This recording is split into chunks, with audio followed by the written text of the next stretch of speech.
Hello, awesome people. I hope you're having a great day today. Today we're taking a look at Joe Dever's, edited by his son Ben Dever, his definitive edition of Flight from the Dark, which I'm showing to you here.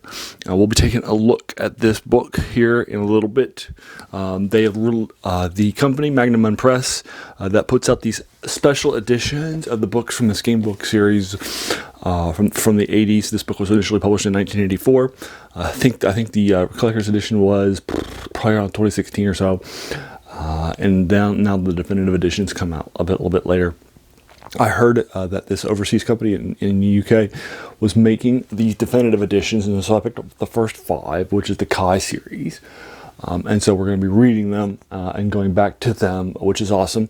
This is a game book series that's actually really influential on my own sort of person, and I've taken them with me in a lot of different places. And in fact, they are mentioned in my Appendix N collection of my most influential works, which I will link you to in the comments below in case you want to go check it out. I've always, these are an epic fantasy, emphasis on epic, it's set in a world that was created for Dungeons and Dragons by Joe Dever, and he wrote these books in that world. But it has its own distinct set of rules and flavor. Nothing in it is the same from Dungeons and Dragons, which I love.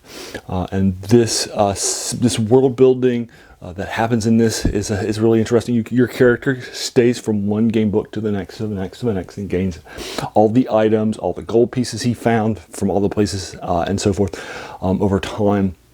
Are increased, which is pretty cool.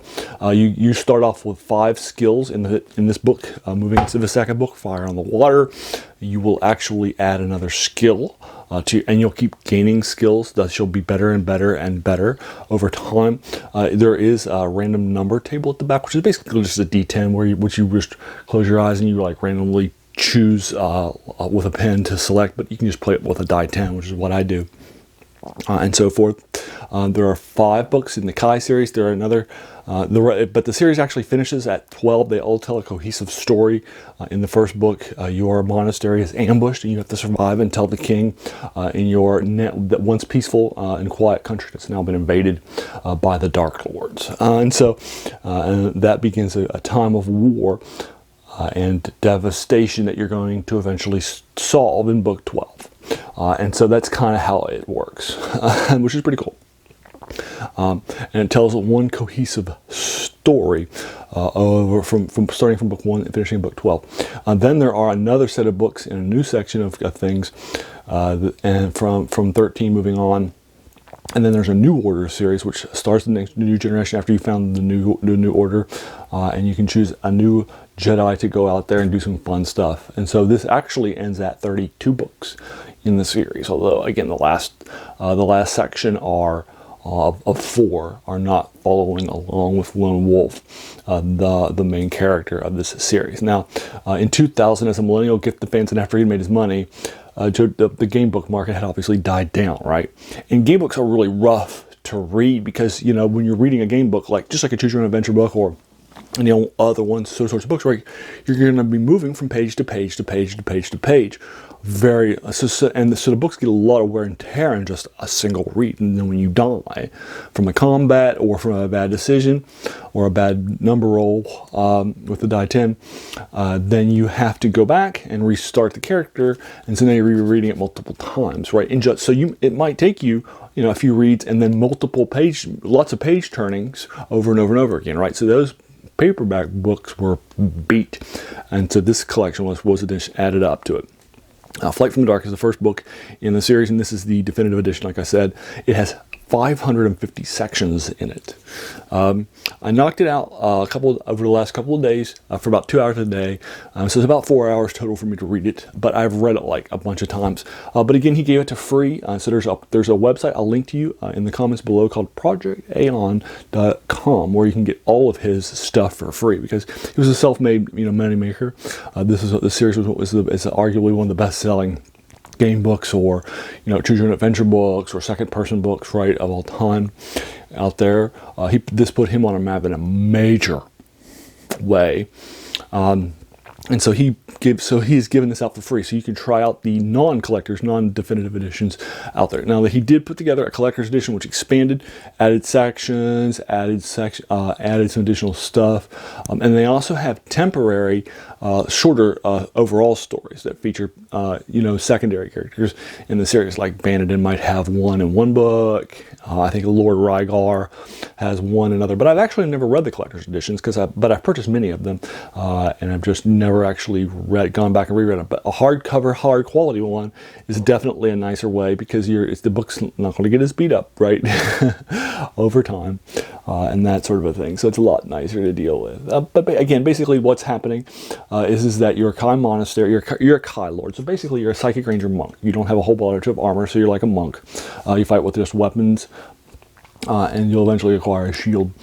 You don't fight with armor, so you're basically a psychic. So you're basically a monk who's a warrior, who's a ranger with and some of your ability. You can have 10 abilities that you can choose, and you start with 5 of them, and 6 of them are rangery, and 4 of them are psychic.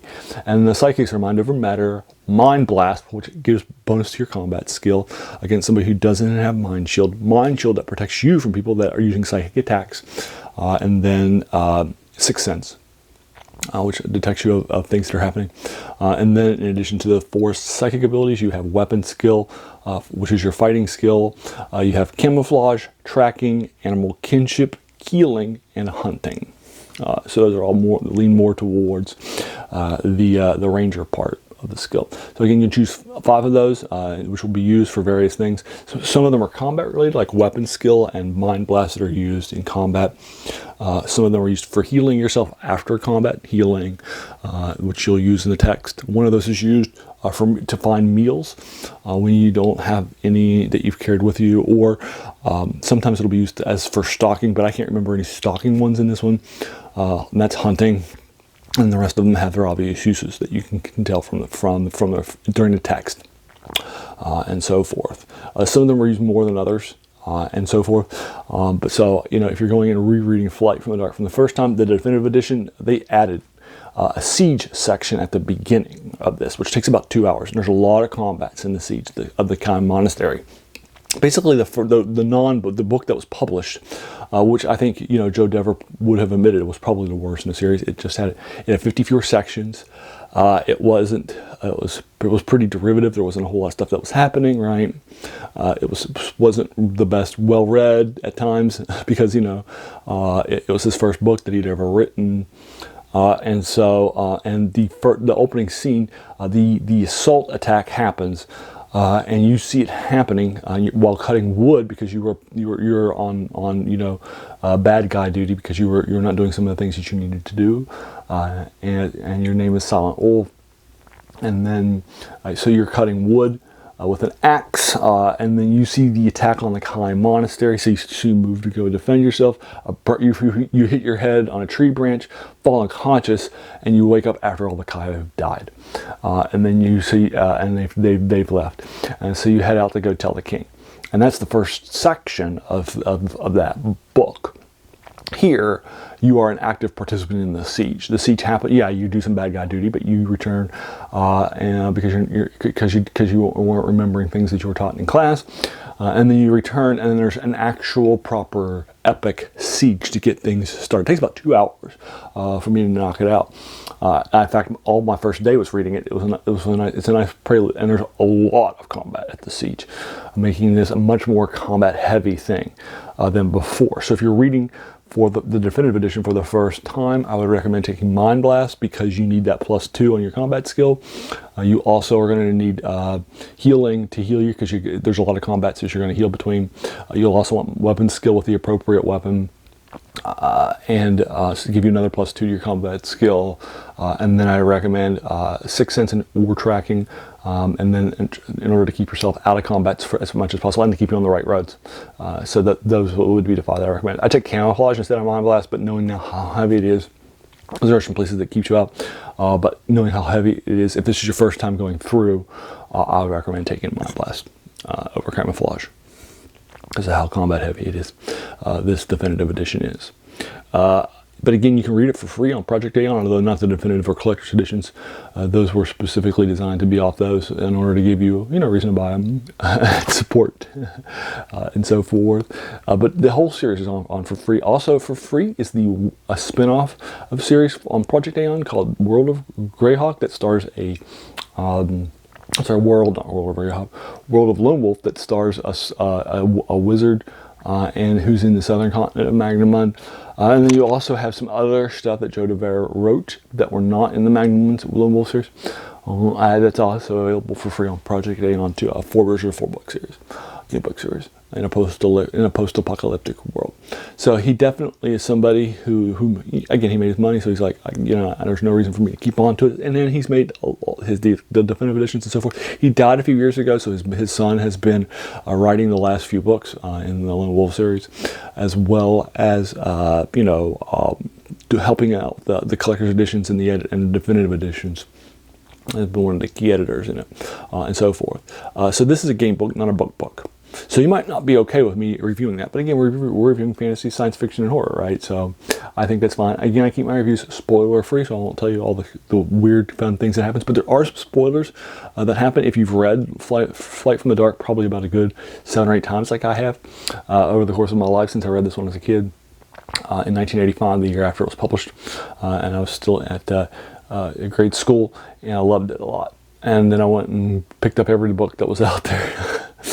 And so forth, and I loved it when I was a kid. And I've read through. There's a few surprises in here, so that way, in case you are a veteran reader, there are reasons for you to go back and reread it. And again, if you're somebody who's new to the series, I think this is a good place to get started. Again, it's hardcover. Now, I think it is, to be fair, a little pricey at times, so you might want to try out like the first book on Project Aeon and see if it's your thing for free, and then if it is, you can just go back and pick up the definitive edition to support the people that are still doing all these great writings and so forth. And I'm giving it probably, you know, with the additions of all the fun things that it has in there, and the epic siege that you fight in to begin everything else off, probably a 7.5 or 7, maybe 7.8 out of 10, so I'll round it up to an 8. This is an epic of fantasy stuff, and it's heavily influential and made a lot of people's lives. And it was one of the first truest game books that have ever been sold. So and there's a reason why, right? So there you are. I'll go ahead and leave you to it. Have you read the definitive edition of Flight from the Dark? What about the first one? I'd be happy to order the collector's edition only. If so, I'd be happy to talk with you also about it in the comments below. Whatever your thoughts are, whatever your take is, I'd be happy to talk with you further about it in the comments below. And next up, Fire on the Water. Have a great day, and you have an awesome day. So thanks again for taking some time out of your day. We all have, you know, so many things that are happening in our lives, and we're pulled in so many different directions. So the fact that you spent this time with me is incredibly humbling, and I appreciate it. Have an amazing day.